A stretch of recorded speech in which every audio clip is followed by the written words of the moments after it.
first question to you today is, how would you define marriage?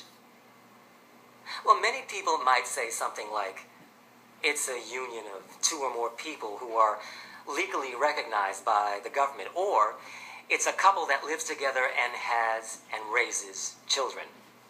Sound good? Both of these ideas are true in many, but not all cultures. Actually, most anthropologists, including myself, agree that there is no single definition that adequately describes all of the types of marriages found throughout the world. But whatever the definition, some form of marriage is found in every society. And I'd say that marriage serves an extremely important function in society. So let's first look at some of the benefits of marriage to society. Now, a universal benefit of marriage is that it creates relationships or alliances among families. Now, some anthropologists believe that this is the main reason why marriage developed in human society. This idea is summed up in what is known as the alliance theory, which simply says that marriage increases social cooperation through the relations that develop between people and their in-laws.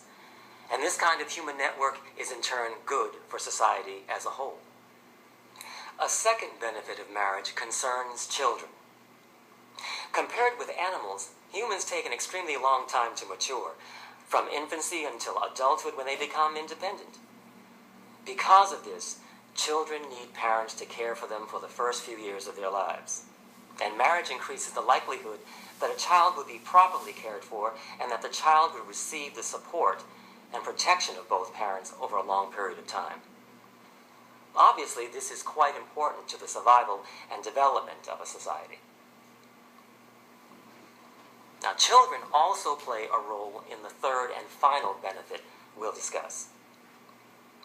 You see, in most cultures, marriage establishes the legitimacy and rights of a child because it establishes who the child's father is. Now, this is known as the legitimacy argument, which says that in order for a child to be recognized and respected by the community, the child must be linked to a father who is legitimately married to the child's mother. This is particularly true in most modern societies, where there is a strong pressure for couples to get married if the woman becomes pregnant.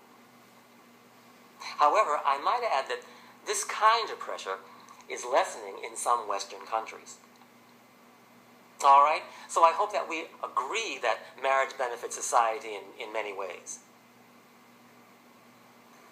Next, I'd like to consider who marries whom and why. Any guesses?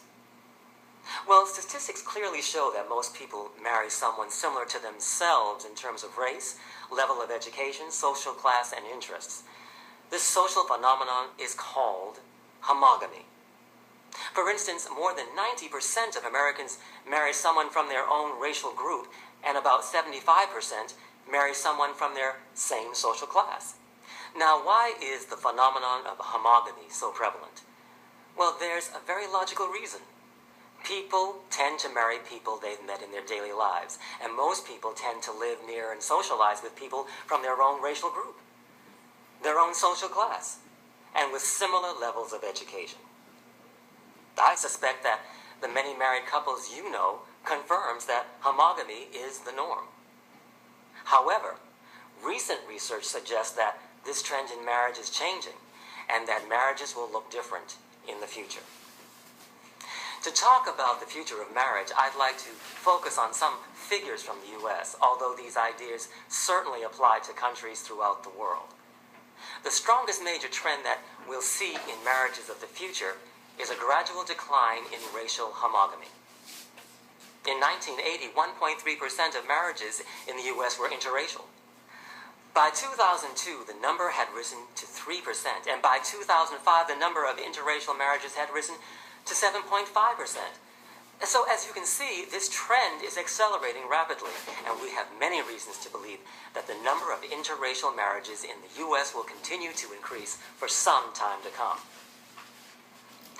One reason is a rise in racial tolerance. A recent poll showed that 86% of blacks, 79% of Hispanics, and 66% of whites would accept their children or their grandchildren marrying someone of a different race.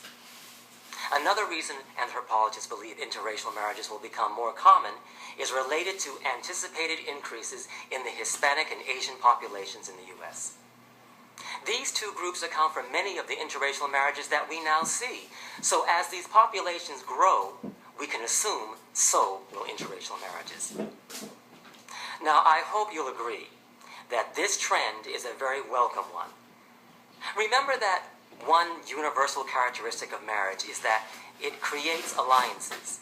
And what better way to bring down racial and nationalistic barriers than through interracial and international marriages?